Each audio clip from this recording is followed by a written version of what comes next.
삶에 있어서 우선순위가 있는 사람은 행복한 사람입니다.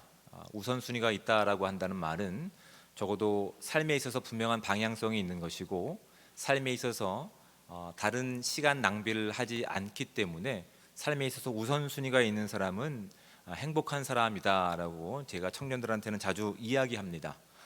다 우리 우선순위가 있으시죠? 없으시면 한번 내 삶에 있어서 우선순위가 무엇인지를 한번 진지하게 고민해 보실 수 있는 이 시간 되시기를 주님으로 축복을 드립니다. 여러분, 우선순위를 정하는 것은 어렵지 않습니다. 예를 들어서 내가 좋아하는 것들을 한번 쭉 나열해 보는 겁니다. 뭐 맛있는 것을 먹는 것이라든지 아니면 건강이라든지 이런 것들을 하나 딱 세워놓고, 그것보다도 다른 것이 그것을 대체할 수 있을지에 대해서 서로 비교해 보면 됩니다. 그렇게 되면 내 인생에 있어서 가장 중요한 우선순위가 무엇인지 바로 세워집니다. 제가 청년부로 사역을 오래 했기 때문에 청년들한테 주로 관심 있는 게 결혼과 직장 문제입니다.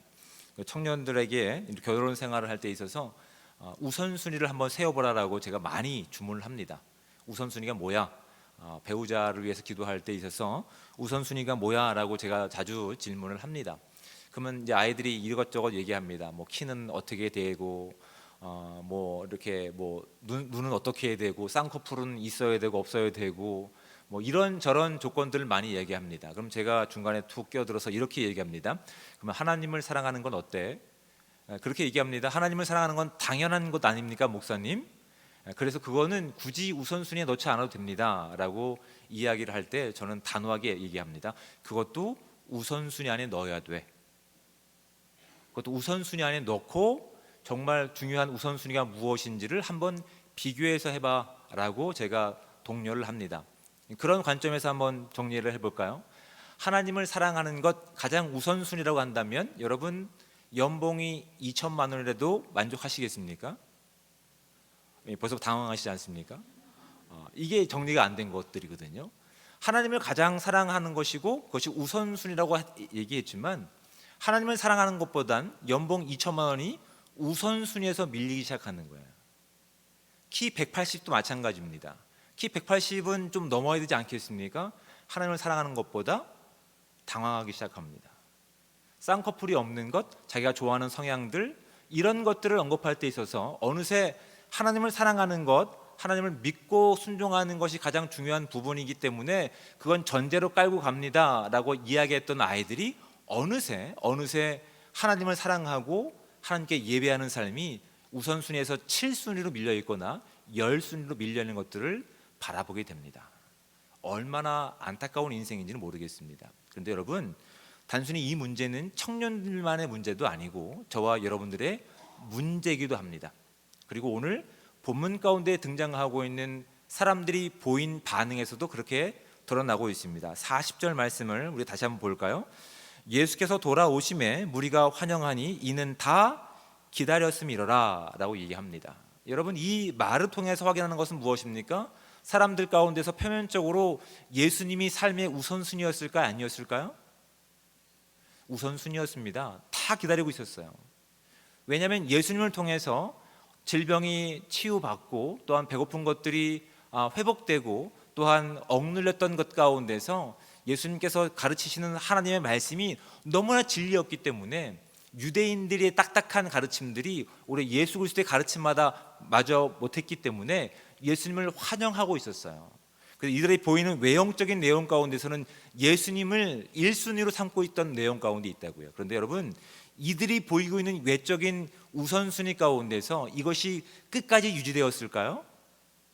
이들이 예수님께서 걸어가셨던 십자가까지 따라갔을까요? 그렇지 않습니다.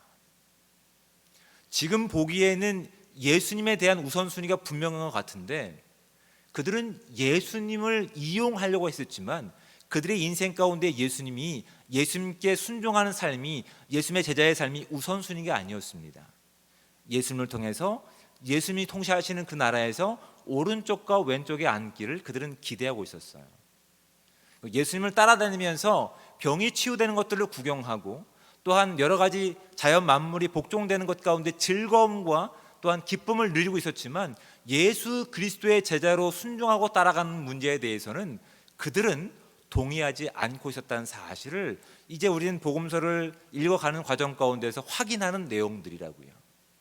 근데 여러분, 이런 내용들이 단순히 지금 예수님께 환호하고 있는 군중과 우리의 모습이 별반 다르지 않다는 사실을 기억할 수 있는 저와 여러분들 되시기를 주님으로 축복을 드립니다. 여러분, 삶에 있어서 우선순위가 확인되는 것은 정말 큰 은혜입니다. 그런데 여러분, 삶에 있어서 우선순위를 정하는 문제가 그렇게 쉬운 문제가 아니에요.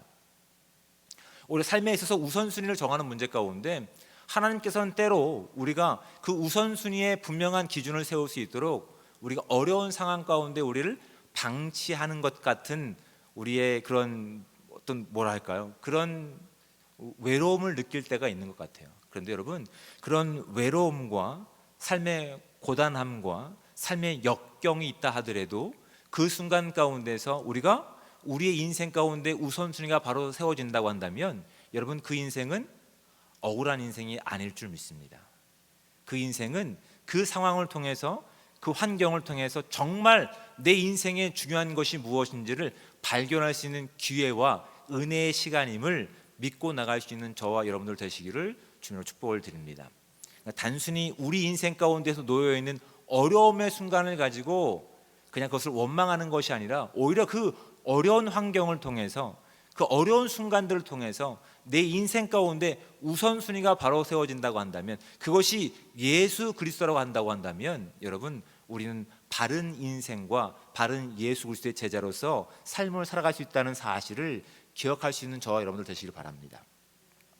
많은 사람들이 예수님을 환영했지만 특별한 두 사람이 더 등장합니다. 한 사람은 회당장 야이로라고 하는 사람입니다. 그 인생은 꽤 괜찮은 인생이었습니다. 명망도 있었고요, 지식도 있었고 사람들로부터 인정받는 또한 명예도 가지고 있던 사람이었습니다. 근데 그 인생 가운데 어려움이 찾아옵니다. 어떤 문제였었냐면 자신의 가장 사랑하는 외동딸 12살 된 아이가 죽어가고 있었습니다.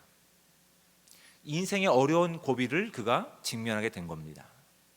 그전까지는 삶이 분주했고 그전까지는 삶의 우선순위가 분명하지 않았습니다. 그런데 삶의 어려운 위기가 닥쳤을 때 그는 비로소 자신의 인생 가운데서 가장 중요한 우선순위가 무엇인지를 발견할 수 있는 기회가 주어졌습니다. 그것은 내 명예가 아니었습니다.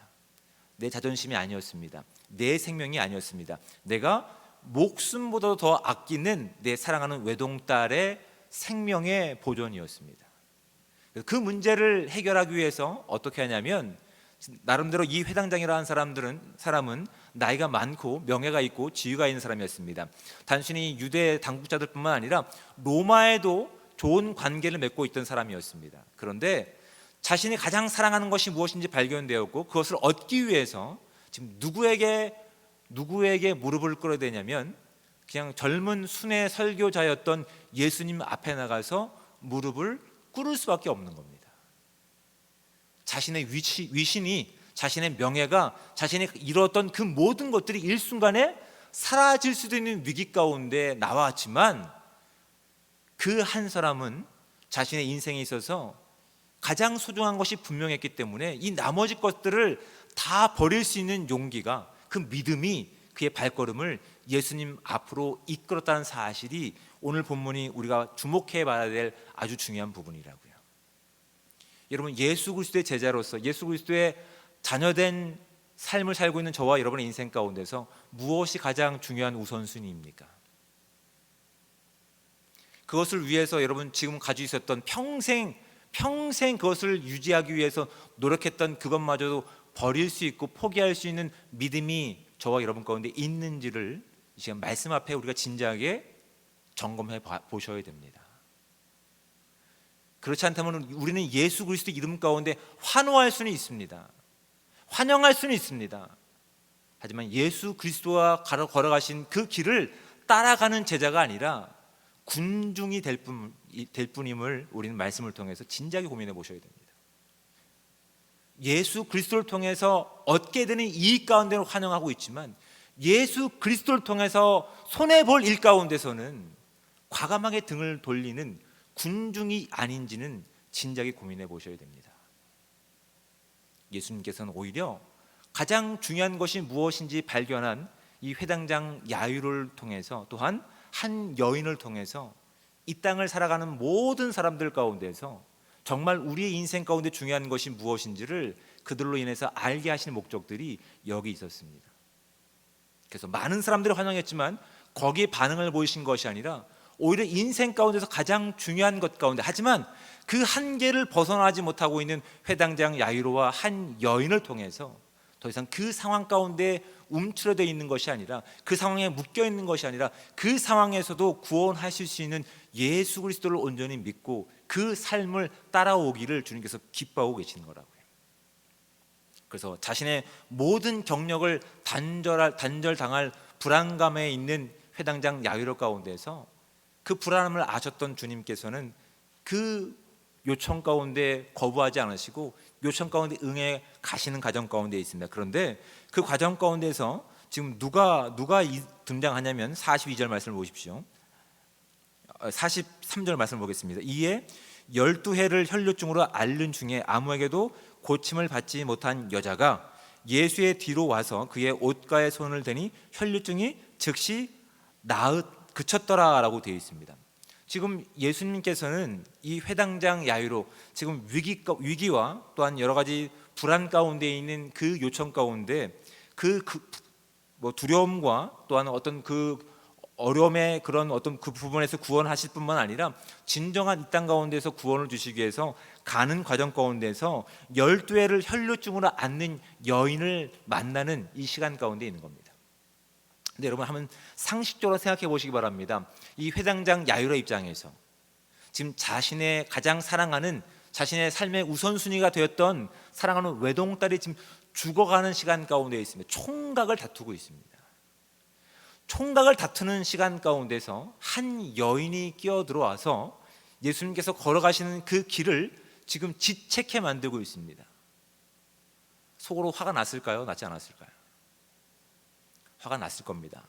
아마 이 속된 표현으로 똥줄이 타지 않았을까. 재밌으라고 한 말인데 아무도 웃지 않으시면, 너무 긴급한 상황 가운데서 아마 분노했을 겁니다. 성경은 드러나고 있지 않지만 분노했을 겁니다.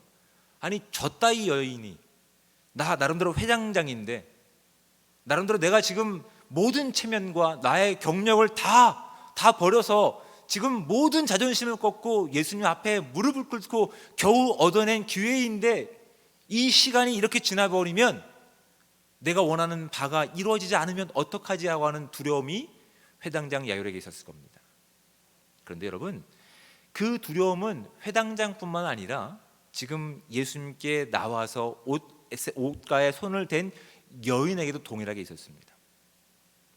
여인의 이름은 밝히지 않고 있습니다. 하지만 그 여인이 얼마만큼 처절한 인생을 살아왔는지 성경은 우리 가운데 말씀해주고 있습니다. 12해 동안, 오랜 시간 동안 유대인들 율법의 근거를 두고 있다면 부정한 질병입니다. 피가 멈추지 않는 질병입니다. 그러니까 이 부정한 이 질병은 마치 문둥병과 같은, 피부병과 같은 사람들이 혐오하는 질병을 가지고 있는 거예요. 가정으로부터도 또한 사회로부터도 단절될 수밖에 없는 질병인 거예요. 온전한 신앙생활과 온전한 예배를 드릴 수 없는 상황 가운데 있는 거예요. 그런데 마침 예수님께서 자신들이 있는 이 지역을 지나간다는 소문을 듣자 이 여인은 예수님만이 유일한 소망임을 그 마음 가운데 확신을 가지고, 믿음을 가지고 그 여인이 가지고 있는 모든 두려움을 뛰어넘어서 오히려 회당장이 지금 있는 자리 가운데서도 예수님을 차지하려고 하는 믿음의 열심을 지금 보이고 있다는 사실을 성경을 통해 우리가 확인하셔야 됩니다. 그런데 여러분, 이 여인이 결단한 이 태도는 회당장이 벌이고 있는 것보단 더 놀라운 결단인 것 같아요. 왜냐하면 제가 조금 전에 말씀드렸듯이 이 여인은, 이 질병은 유대인의 정결법상 가운데 부정한 것이에요. 사람들 앞에 나가기 위해서 사람들을 부정한 것을 방지하기 위해서 이렇게 외쳐야 되는 거예요. 저는 부정한 사람입니다라고. 실수로라도 그 사람들이 자신의 몸에 손 닿는 것에 대해서 두려움을 가지고 경계성을 가지고 알려야 될 의무가 이 여인에게 있었던 거예요. 근데 그렇게 알리면 어떻게 될까요? 사람들이 예수님께 다가가는 그 길을 원천 봉쇄할 것을 이 여인은 두려움으로 알고 있었어요.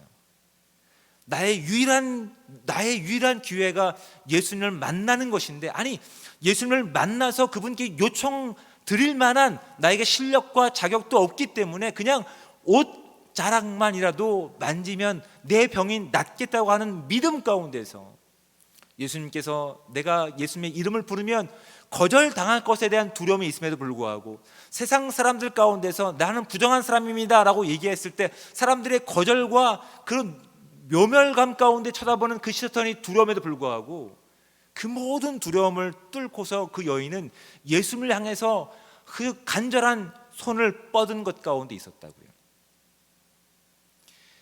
지금 자신의 기대한 것에 대한 응답이 없으면 어떻게 될까라는 그런 불안감은 없었을까요? 오히려 이 여인은 많은 불안감과 불확실성 가운데서 오히려 그것을 하지 않아도 되는 상황 가운데 있지만 예수님만이 유일한 삶의 우선순위였기 때문에, 예수님만이 희망이었기 때문에 그 모든 좌절과 그 모든 불안함과 절망을 넘어서 그 여인은 믿음으로 이 길을 걷고 있는 겁니다. 그리고 어떻게 됐습니까? 예수님께 거절당할 것에 대한 두려움 때문에 차마 그 이름도 부르지 못하고 44절 말씀을 보십시오. 예수의 뒤로 와서 그의 옷가에 손을 대니 혈류증이 즉시 그쳤더라 라고 되어 있습니다. 그녀가 그렇게 바랬던 문제가, 그 인생 가운데 가장 우선순위로 여겼던 그 혈류병이, 부정적인 질병이 그 믿음에 의해서 낫게 된 것을 성경은 증명하고 있습니다. 근데 재미있는 것은 그 뒤에 있는 겁니다. 예수님께서는 이 일을 공개적으로 꺼내고 계십니다. 45절 말씀을 보실까요? 예수께서 이르시되 내게 손을 댄 자가 누구냐 하시니 다 아니라 할 때에 베드로가 이르되 주여 무리가 밀려들어 미나이다 라고 얘기합니다. 지금 많은 사람들이 예수님의 행진을 따라다니면서 예수님을 지금 밀고 있는 상황입니다. 그리고 예수님을 만져보기 위해서 마치 아이돌을 보는 것처럼 뺨을 만져보고 머리카락을 만져보고 옷을 만지는 행위들을 이 여인 말고도 많은 사람이 했다는 것입니다. 누구에게만 이 역사가 일어났습니까?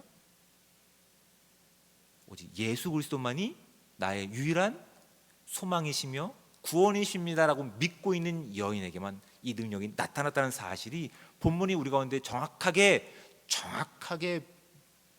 알기를 원하는 부분입니다. 그 모든 좌절과 그 모든 정죄와 그 모든 단절을 뛰어넘어서 예수 그리스도가 누구시기 때문에 나의 유일한 구원자이시기 때문에, 여러분 우리의 인생 가운데서 예수 그리스도가 나의 유일한 구원자이심이 하나님이심을 믿음으로 고백했던 저와 여러분의 인생 가운데서 정말 예수님이 구원자라고 한다고 한다면 우리 인생 가운데 예수 그리스도가 절대적인 우선순위가 되어야 됩니다. 예수 그리스도 없이 기뻐할 수 없습니다. 예수 그리스도 없이 절망할 수 없습니다. 예수 그리스도 없이 오늘 하루를 숨 쉴 수 없습니다. 그런데 우리의 인생 가운데서 예수 그리스도가 우선순위라고 하면서 나의 하나님이라고 고백하면서 나의 구원자라고 고백하면서 너무나 일상적인 삶 가운데서 내가 통치할 수 있으며 내가 할 수 있는 그 모든 순간 가운데서 정말 하나님을 나의 유일한 구원자로, 나의 유일한 하나님으로 인정한 적이 얼마나 있으십니까? 그렇다면 우리는 예수 그리스도의 온전한 제자인지 믿음의 공동체인지 예수님을 따르는 군중인지를 진작에 고민해 보셔야 된다고요. 믿음으로 고백했다고 하지만 사실은 우리 인생 가운데 어떤 것도 우선순위가 세워지지 않은 군중의 모습에 가까운 모습임을 오늘 말씀을 통해서 우리가 확인하게 되는 겁니다. 우린 하나님 없이 너무나 기뻐했습니다. 하나님 없이 너무나 절망했고, 하나님 없이 이 모든 일들을 나의 능력과 나의 경험에 의해서 움직였던 모습들임을 우리는 철저하게 우리의 모습을 회개하셔야 됩니다. 우리가 왜 절망했습니까? 우리가 왜 기뻐했나요? 우리의 기쁨은 예수 그리스도로 통해서 기뻐하신 건가요? 우리의 절망은 예수 그리스도의 듣지 않는 그 심정 가운데서 절망하신 건가요? 아니면 예수 그리스도 없이 스스로 기뻐하고 절망하지 않으셨습니까? 여러분 오늘 본문은 우리 가운데 묵직한 질문을 보이고 있습니다. 많은 사람들이, 아니 모두가 예수님께서 이 땅에 오신 것에 대해서 환영했습니다. 그런데 그분을 나의 유일한 구원자이며 하나님으로 믿고 순종한 사람은 없었다고 하는 것이 성경이 우리 가운데 보이고 있는 우리의 모습입니다. 그래서 예수님께서는 그 여인의 믿음 있는 결단을 통해서 그렇게 그 일을 공개적으로 드러내고 계시는 겁니다. 단순히 그 여인이 간절히 바랬던 그 부분에서의 구원이 아니라 진정한 하나님이신 정말 구원자이신 예수님께서는 그 여인이 가지고 있었던 질병으로 인해서 가정이 파괴되고 사회 관계가 파괴된 그 모든 것 가운데서 정말 예수 그리스도가 누구신지를 이 땅 가운데 선포하시는 도구로 삼으셨습니다. 예수님이 원하시는 믿음을 그 여인뿐만 아니라 지금 예수님을 따르고 환영하는 무리에게도 주시기 위해서 그 여인을 지금 사용하고 계시다는 사실을 우리가 분명히 발견하실 수 있어야 됩니다. 그래서 예수님께서는 의도적으로 그 여인의 믿음 있는 행동을 통해서 공개적으로 지금 이 일들을 전환하고 계시는 겁니다. 그 전까지 그 여인은 부정한 여인이었습니다. 수없이 많은 이유 때문에 하나님 앞에 나갈 수 없는 사람이었습니다. 하지만 하나님이시며 구원자신 예수님께서는 그녀가 보인 그 믿음의 모습 가운데서 모든 사람들이 그 믿음의 반응을 보이기를 기뻐하셨을 뿐만 아니라 그리고 그 부정한 여인이 손댔던 예수님도 부정할 수 있지만 하나님이신 예수님께서는 그 부정함마저도 십자가 가운데서 의로운 것으로 바꾸실 수 있는 하나님이심을 이 여인의 믿음을 통해서 증명하시고자 이렇게 얘기하시는 겁니다. 내게 손을 댄 자가 누구냐라고 이 45절 말씀 가운데 말씀하고 있는 겁니다. 부정한 여인이 손댔기 때문에 예수님도 부정할 수밖에 없는 겁니다. 그런데 예수님께서는 오히려 이 여인의 믿음을 통해서 지금 부정한 여인이 손댄 예수님의 그 모습 가운데서 오히려 그 부정함이 오히려 믿음을 통해서 온전한 믿음으로 나갈 수 있는 기회가 될 수 있다는 사실을 온 세상 가운데서 지금 천명하고 계시는 겁니다. 그리고 예수님께서는 단순히 질병과 그 인생의 가운데 가지고 있는 어떤 그 문제에서의 회복뿐만 아니라 하나님의 온전한 관계를 회복할 수 있는 진정한 예수 그리스도이심을 그 여인의 믿음을 통해서 선포하고 계시는 겁니다. 여러분, 이 말씀은 참 놀랍습니다. 이 말씀은 우리가 기대했던 어떤 화려한 퍼포먼스가 없습니다. 하지만 인간의 내면 가운데 있는 우리의 영적인 질서들을 바로 세우시는 아주 놀라운 하나님의 선포가 이 사건 가운데 담겨 있는 겁니다. 그래서 이제 하나님께서 이루실 하나님 나라의 질서와 우선순위가 무엇인가, 믿음이 무엇인지를 이 여인을 통해서 온 세상이 알게 하기를 원하고 계십니다. 그 전까지는 그 사람들이, 세상 사람들이 살고 있던 삶의 한계는 죄가 통치하는 세상이었습니다. 죄가 통치하기 때문에 죄가 가지고 있는 힘과 권세에 의해서 사로잡히기 때문에 내일을 알 수 없는 불확실성 때문에 두려워하는, 죽음 앞에 두려워 떨 수밖에 없는 그들의 인생이었다고요. 근데 예수님께서는 오히려 이 여인과의 시간을 통해서 회당장 야이로가 두려워하고 있던 그 죽음의 한계마저 넘어서기를 지금 꿈꾸고 계시는 겁니다. 우리 함께 읽지는 않았지만 그 이야기하는 도중에 어떤 일이 발생되냐면 그렇게 그 일이 이루어지지 않기 원하는 가장 사랑하는 소녀가 죽었다는 소식이 전해집니다. 예수님의 말씀은 놀랍습니다. 50절 말씀을 볼까 읽지는 않았지만 두려워하지 말고 믿기만 하라. 이 말씀은 계속형입니다. 진행형입니다. 두려워하지 말고 계속 믿기만 하라는 겁니다. 왜요? 예수님은 진정한 하나님이시기 때문에. 죽음이 통치하고 있는, 죽음이 큰 힘을 가지고 있는 불확실성 가운데 있는 이 땅 가운데 오직 예수 그리스도만이 하나님이시며 구원자이시기 때문에 그분으로 인해서 우리가 겪고 있는 이 어려움들이 더 이상 우리를 두렵게 할 문제가 아니라 그 어려운 상황 때문에 오히려 하나님이 누구신지를 우리가 온전히 믿을 수 있는 기회가 될 수 있음을 계속 두려워하지 말고 계속 믿기만 하는 단순한 요청 가운데서 우리가 그 믿음의 한계를 뛰어넘기를 주님께서 기대하고 계시는 겁니다. 여러분, 우리가 이 땅을 살아가면서 예수 그리스도의 제자라고 하면서 삶이 만만치 않음을 우리가 느끼고 있습니다. 근데 그 만만치 않음에 대해서 여러분 우리가 진지하게 고민해 보셔야 됩니다. 왜 만만치 않다고 느낄까요? 그 가운데 하나님이 계셨습니까? 우리의 한계 안에서 우리가 스스로 그 한계를 정한 것은 아닙니까? 하나님 없이 기뻐하고 하나님 없이 슬퍼하고 절망하진 않았습니까? 아니요. 하나님과 함께 하시니 죽음이 끝이라고 여겼던 그 모든 군중 가운데서 그 죽음은 끝이 아니라 한 과정일 뿐이라고 예수님께서 말씀하십니다.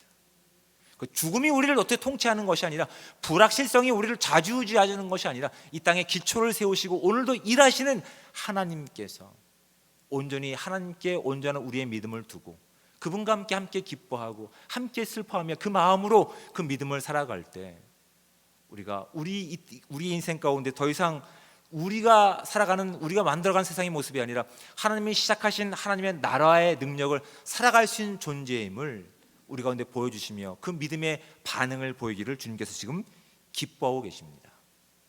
그래서 때로는 우리가 만나는 그 어려운 상황과 어려운 형편 가운데서 우리가 크게 절망할 수 있지만, 여러분, 오히려 이 본문을 통해서 우리가 기뻐할 것은, 우리가 그것을 통해서 우리 인생 가운데서 우리의 우선순위가 무엇인지를 올바로 볼 수 있는 기회가 열린다는 사실입니다. 또한 우리 구원자 하나님은 단순히 그 어려운 상황에서 구원뿐만 아니라 그 어려운 상황에서 구원을 하시고 더 좋은 생명으로 하나님과의 관계로 우리를 이끌어 가시는 우리 아버지 되심을 말씀을 통해 우리가 깨닫기를 원하고 계십니다. 여러분, 우린 더 이상 죽음이라고 하는 한계 가운데서, 내일이 보장되지 않은 불확실성 가운데서 두려워하고 절망할 존재들이 아니라, 지금도 늘 함께 하시는 하나님과 함께 이 복음과 생명을 살아갈 수 있는 복된 공동체라는 사실을 잊지 않는 지혜가, 잊지 않는 기쁨과 복음이 저와 여러분 가운데 충만하게 임하시기를 주님으로 축원을 드립니다. 이제 더 이상 하나님 없이 기뻐하지 않는 인생을 살기 원합니다. 하나님 없이 슬퍼하거나 절망하지 않는 인생을 살기 원합니다. 이제 우리가 가지고 있는 그 모든 두려움의 한계를 넘어 믿음으로 죽음마저 가치 없는 것으로 바꾸시고 생명으로 바꿔내신 하나님과 함께 당당하게 우리의 연약함을 자랑하고, 우리의 연약함 가운데 하나님을 자랑할 수 있는 은혜의 공동체, 예수 그리스도의 참된 제자들 되시기를 주님으로 축원을 드립니다.